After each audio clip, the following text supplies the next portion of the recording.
Hey there, welcome to day 1297 of What's She Up To Now, Measuring Secrets. Sharon Horne-Ellstrom here. Our idiom for today for Supersize Your Business was you've got your work cut out for you. And so as part of that, it didn't have anything to do with measuring. Measuring has to do with our Get Up and Go challenge today. But having your work cut out for you, of course, that's an expression that's been around since the 1600s. It's been around forever. I know I've used it a lot in my life. And even if I haven't said it, I've definitely thought, okay, Sharon, you've got your work cut out for you. How are you gonna pull this one off? And lo and behold, like all of us, I think we figure it out. We just, when push comes to shove, we figure it out. Look at 2020. I mean, talk about a crazy year where all of us went through so much. And we've just had to figure it out as we went along. You know, as things change so rapidly, so fast, all the time, we just had to go with the flow and be continually figuring things out. You know, whenever we have, I'm knocking stuff around here, whenever we have challenges or setbacks or obstacles or problems or, you know, adversities or failures or roadblocks, we got to figure it out. You know, we can learn from other people. Some people can coach us and help us a little. But bottom line, it's up to us to do the things we need to do, to make the choices we need to make the decisions we need to make in order to create the life we want, to move our life forward, to make anything happen. So today we talked about, you know, you've got your work cut out for you. I thought it'd be fun, and it actually has been really fun, to pick a challenge or change related idiom to go through every day as part of the Supersize Your Business page, but then it also gives me some things to think about with respect to the challenge, the ongoing Get Up and Go challenge. Today was day 18, and we actually talked about financial progress. We're going through something called the SOAP framework, the P in SOAP today for finances, the financial areas and aspects of our life. You know, all of us have different areas and aspects of our life that we pay lesser or more attention to, depending on usually what's going on in our life. I guarantee more people in 2020 paid attention to their health and their physical beingness than in any other year in history. How can I say that? Because we had a pandemic, and everybody, whether they did it consciously or subconsciously, given all of the environment and other people that were paying attention to their health, everybody was paying attention to their health. Not everybody, but the vast majority of people had concerns, thoughts, feelings, doubts, worries, fears about health-related issues or their health or their physical beingness last year. And millions of people died of COVID, right? Or a million or so, how many, I've lost count. And I'm not sure that the data and the accuracy and everything else in the counting is something that we really have confidence in. Anyway, a lot of people died. Just like every year, a lot of people die of heart disease. A lot of people die of cancer. A lot of people die of all kinds of things. Actually, to a funeral tomorrow. A good friend of my father's and somebody that I admired passed away this week. So funerals tomorrow. And I think my last funeral I was at was my grandmother's, and that was a couple of years ago, partly because of COVID. And like everybody else, funerals are not my favorite thing to go to, but there are certain people that we just need to say goodbye to. So we'll say goodbye tomorrow.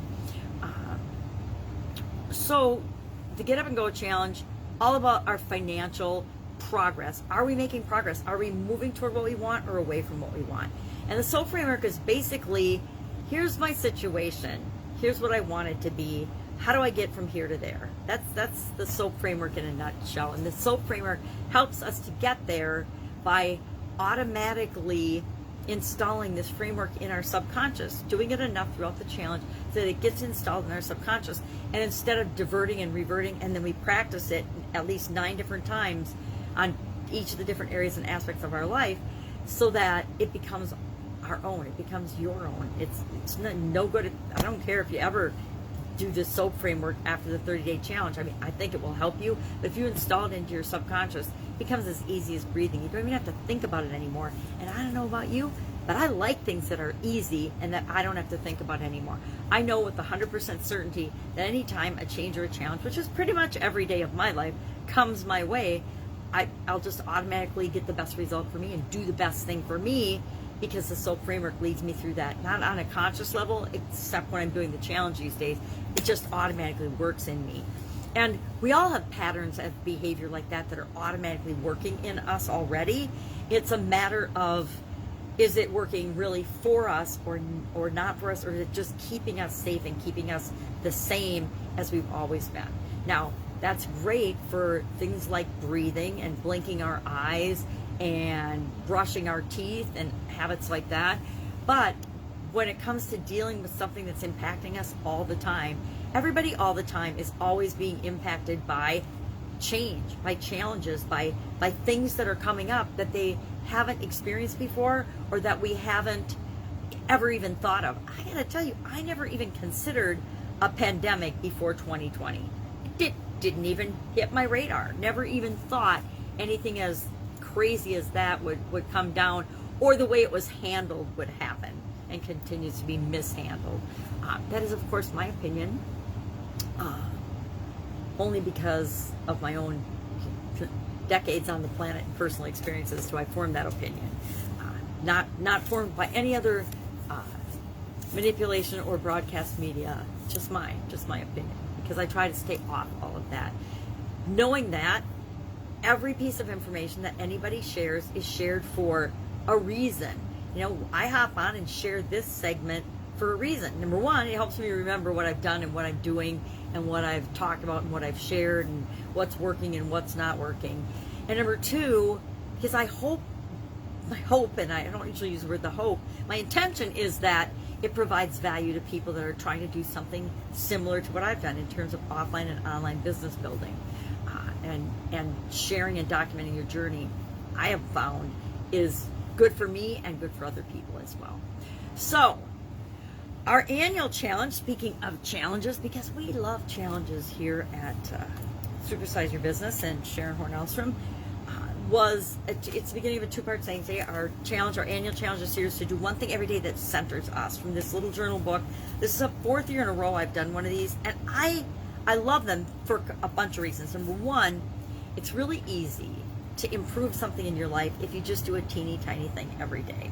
And so for the last 4 years, this is year 4, I've done at least one annual challenge. I've done more than one annual challenge simultaneously, but this is the one that I share. And it's really easy to just have a random guide thing. It's kind of like improvisation, when they just give you a random topic and you think about it and how it applies to your life. It's why I do the idioms for Supersize Your Business. I take something that means something different and can be confusing to people, explain what it means, where it came from, and then I tie that to, well, how do I use that to grow and build my business? How could you use that to grow and build your business? Because it makes me stay fresh every day and always be thinking about what things mean to me, so that you will think about what things mean to you. So today was stung by the splendor of a sudden thought. So it's a two-part saying today, where we'll talk about the sudden thought part today, and then tomorrow we'll talk about, I'm sure, a splendid thought, right? Because that's how it usually breaks down. Is, you know, it's only so many words, there's only so many things that can come up with for that. So that was ours today, and I already did mine today. My sudden thought was, you got this. I've got this. We've got this. We're gonna figure this out. No matter what, we always figure stuff out. We've lived and survived this many days so far, so we're going to figure out today too, and then we're going to figure out tomorrow and the next day and the next day. It's just going to work out exactly as it's supposed to work out for each of us, right? And does that mean we're not going to have trials and tribulations? No. Newsflash, stuff's going to happen every day for the rest of our lives. If it didn't, it'd be pretty boring, wouldn't it? So those are the things I'm working on. Of course, the challenges, Supersize Your Business, and some other really fun projects that are hush secret with other people. So I'm not at liberty to share them yet, but I'll share them when I can. If I can help you in any way, if you have a question about offline or online business, or if you want to know the 13 secrets that I shared in Supersize Your Business, head on over to the Supersize Your Business page and listen to those. You're welcome to join the free 30+ day Get Up and Go challenge this month. And keep in mind that if you just go to the Get Up and Go challenge private group page and join that, all of the previous challenges are there. All of the other lessons and things that I've done in between, and bonus material in between the challenges are there. And you can go, if you're looking for a certain topic, you can search a certain topic, and there's a ton of information there for you, just for anybody that needs it, to help you get up and go, to help keep you moving and motivated during any kinds of a change or challenging time. All right, that's it. That's all I've got today. Have an awesome day. If I can help you in any way, ask. Otherwise, I will be with you tomorrow. Bye.